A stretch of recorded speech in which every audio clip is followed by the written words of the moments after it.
up in Bend. I went to Bear Creek Elementary and Pilot Butte Middle School and graduated from Bend High in 1996. And from there I moved on and went to Oregon State and graduated from there, and then have a master's from George Fox, and then a master's from Johns Hopkins, and now I'm currently working on my doctorate. So usually it starts out that the teacher wins at a district level and then moves on to enter the Oregon Teacher of the Year competition. And within that, they look at impact on your school and impact on your community and community involvement, community service, and the ways that you're a teacher leader as well. And so then it kind of goes through, there's some written portions, there's an interview and different stages as it progresses.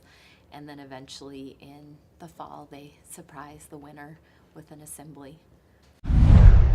So I've been at Juniper for 5 years, but I did start my teaching career in 2001 in Montgomery County, Maryland. So my husband was going to Georgetown, so we moved out there.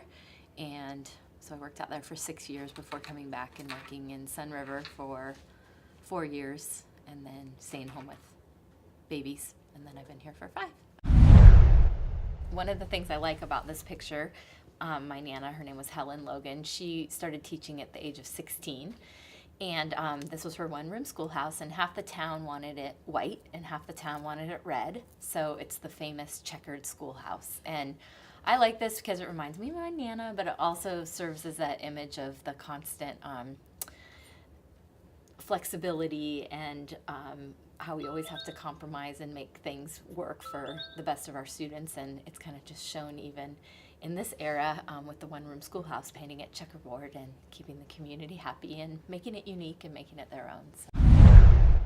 One of my favorite teachers was Miss Cummings, who just retired last year from High Desert Middle School. I had her at Pilot Butte, but when she was my teacher at the beginning of her teaching career, she was just always very hands-on and engaging and gave us projects to work through, and we would dress up as characters and really make the history come alive. So when I became a social studies teacher, I would call her and, do you remember that project we did on the coat of arms? And get some of the ideas from years before and use them with my kids because they were meaningful to me. And she just retired in June, but I know that she was an inspiration to many kids through her career in Ben Lapine. And then I had a high school Spanish teacher that I never really knew I had an interest in Spanish, but I started taking it at Bend High, and her name was Bonnie Elliott, and she actually, prior to me winning Oregon Teacher of the Year, was our last Oregon Teacher of the Year from Ben Lapine schools, and she won in 1992.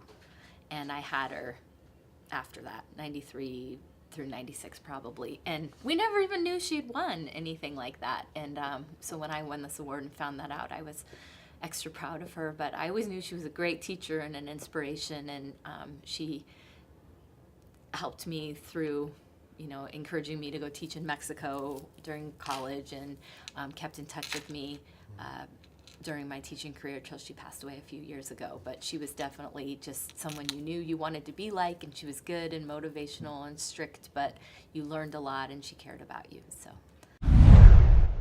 I definitely believe that we should empower our teachers and help our teachers to become highly accomplished through the process of teaching. Teaching is hard work. We get pulled in lots of different directions, and so I help coaching teachers that are going through a process to help themselves reflect on their teaching, become stronger. So my major message is that I'm helping them with this national board certification.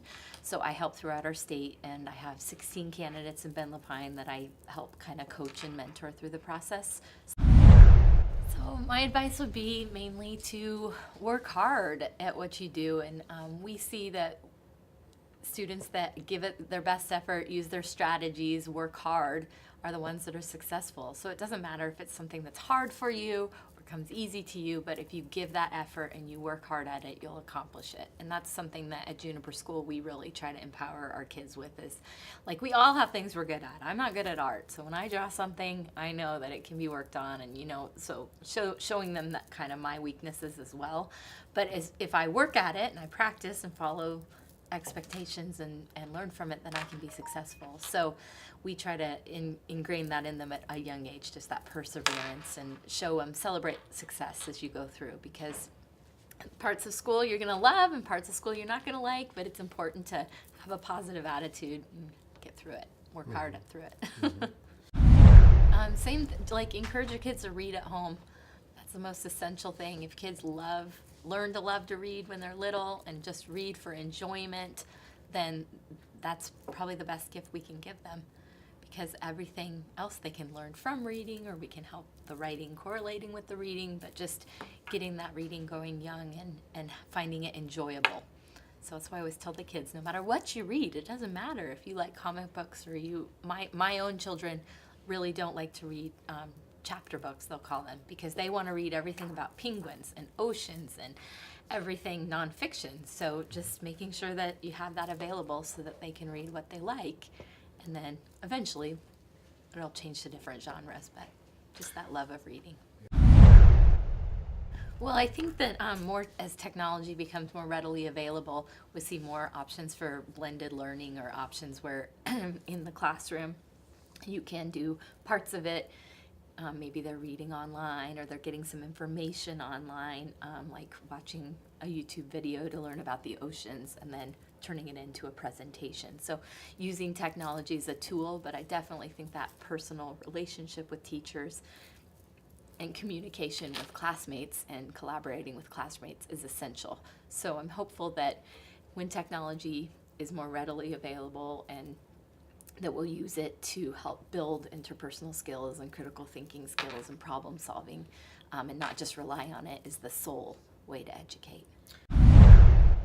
Now with social media and all those things, the kids find you when they're grown up, so they'll find me on Facebook or on Twitter or somewhere. And especially since I taught my first 6 years in Maryland, a lot of those kids are in their early 20s now. All of them are in their early 20s now, and so they're in medical school, or I have probably 3 that have become nurses, and a few in the Navy and different branches of the military, and they'll find me and tell me what they're doing, and it's, you're proud of their successes, and get to hear from them again, and that they remember you as their 5th grade teacher or 4th grade teacher. And especially when I taught in Maryland, we had a lot of refugees in my school, and so they came in struggling with language and a lot of needing basic needs met, and so just to see them thrive and become successful citizens throughout all of that makes it extra special. Yeah, it's definitely been a lot of work, in addition to teaching and making sure you're doing your job here and bettering our community. Now helping to speak out for education throughout the state and throughout the country, and really help to get the voices of other teachers out there, and helping to empower young teachers, and just be a role model and help our community.